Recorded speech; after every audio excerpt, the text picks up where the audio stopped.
Navy విషయానికి వస్తే గనక మరో కొత్తది మన వాళ్ళు ఇండక్ట్ చేశారు, ఐఎన్ఎస్ నిస్తార్. అంటే సార్ నేవీ గురించి మీరు చెప్పడం మొదలెట్టినప్పటి నుంచి డిఫెన్స్ రౌండప్లో రకరకాల మీరు చెప్తూ వచ్చారు.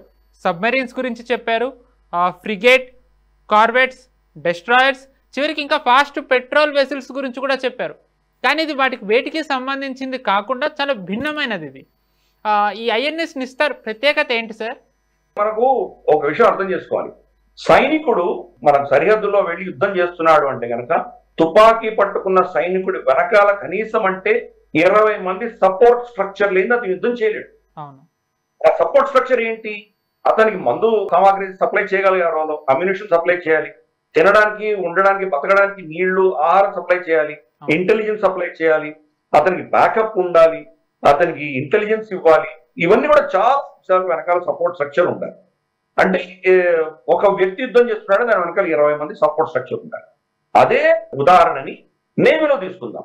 నేవీలో ఒక కార్వెట్ కానీ, ఒక ఎయిర్ క్రాఫ్ట్ క్యారియర్ కానీ, ఒక సబ్మరీన్ కానీ, ఒక ఇంకేదైనా మన డెస్ట్రాయర్ కానీ, మన కార్వెట్ కానీ ఏదైనా వెళ్తోందంటే అది ఏకాకిగా వెళ్ళదు. దాని వెనకాల సపోర్ట్ స్ట్రక్చర్ ఉండాలి. వాళ్ళకి అవసరం వచ్చినప్పుడు వాళ్ళకి సపోర్ట్ స్ట్రక్చర్ ఇవ్వగలరు. మనం ఫర్ ఇన్స్టెన్స్ ఎయిర్ ఫోర్స్ లో చూసామంటే మిడ్ ఎయిర్ రీఫ్యూలింగ్ ఉంటుంది. అది టేక్ ఆఫ్ అయిన తర్వాత కొంత దూరం వెళ్ళిన తర్వాత దానికి మిడ్ ఎయిర్ రీఫ్యూలింగ్ ఇవ్వాలి. రీఫ్యూలింగ్ ఇవ్వలేకపోతే కనుక చాలా దూరం వెళ్ళలేకపోవచ్చు.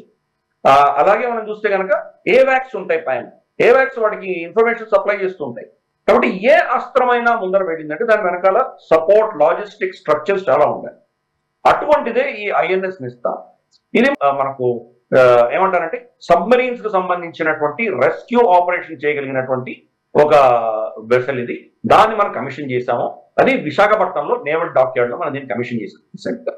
సో దీని యొక్క కెపాసిటీ మనం చూసామంటే రమారమి 300 మీటర్లు లోపల సముద్రం లోపలికి వెళ్ళి మన సబ్మెరీన్స్ ఏమైనా దానికి యాక్సిడెంట్ అవ్వడము, ఎక్కడ దానికి ఏమైనా డ్యామేజ్ అయ్యి అక్కడ ఏమైనా ఇబ్బంది పడితే కనుక దాన్ని వెళ్ళి మనం అక్కడ మన క్రూని బయటకు తీసుకురావడం, మన నేవల్ ఆఫీసర్స్ బయటకు తీసుకురావడము, లేదా అక్కడికి వెళ్ళి రిపేర్ చేయడము, లేదా దాన్ని మళ్ళీ దాన్ని పైకి సముద్రం పైకి తీసుకొచ్చేయడం ప్రయత్నం చేయడము, ఇటువంటివన్నీ చేయడానికి వాడుకునేటువంటి ఒక షిప్ ఇది.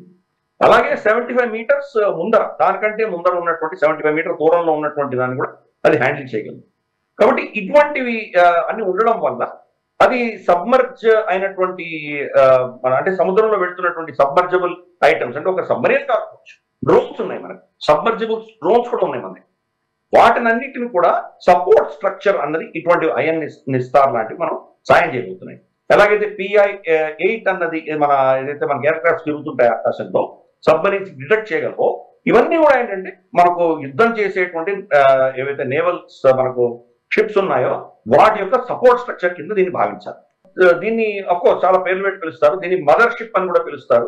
ఎందుకంటే ఇది సముద్రం లోపలికి వెళ్ళి చెక్ చేయగలిగినటువంటి అంటే సముద్రం లోపల అన్మాన్డ్ డ్రోన్స్ లాంటివి అనుకుందాము, డీప్ సబ్మర్జెన్స్ రెస్క్యూ వెహికల్స్ అంటారు, దాన్ని DSRV అని పిలుస్తారు.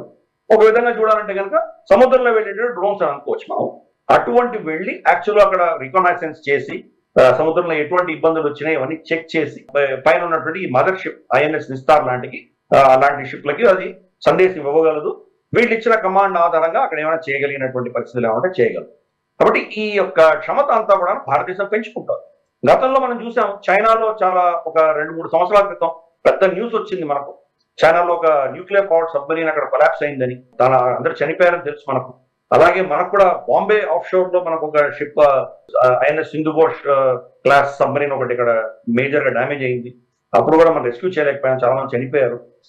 అలాగే రష్యాకు సంబంధించి వాళ్ళ ఆర్క్టిక్ సముద్రంలో వాళ్ళ సబ్మరీన్ కొలాప్స్ అయిపోయి చాలా మంది చనిపోయారు అక్కడ. కాబట్టి ఇటువంటి యాక్సిడెంట్స్ జరిగినప్పుడు రెస్క్యూ చేయగలిగినటువంటి కెపాసిటీ మనం పెంచుకుంటున్నాం. అంటే ఒక అస్త్రం ఒకటే కాదు, ఒక బుల్లెట్ గన్నే కాదు, దాని వెనకాల ఉన్న లాజిస్టిక్స్ కూడా చాలా కీలకమైనవి. అందుకని ఐఎన్ఎస్ నిస్తార్ అన్నది ఆ దృష్టిలో మనం చూస్తే కనుక మన కెపాసిటీ బిల్డింగ్ చాలా అద్భుతంగా జరిగింది. అందుకని మనం ఇటువంటివి ఫోర్స్ మల్టిప్లయర్స్ అంటారు ఇవన్నీ కూడాను. ఇవి ఉండడం వల్ల ధైర్యంగా ఇవన్నీ కూడా మిగతా షిప్లన్నీ ముందరకు వెళ్ళి యుద్ధాలు చేయగలవు.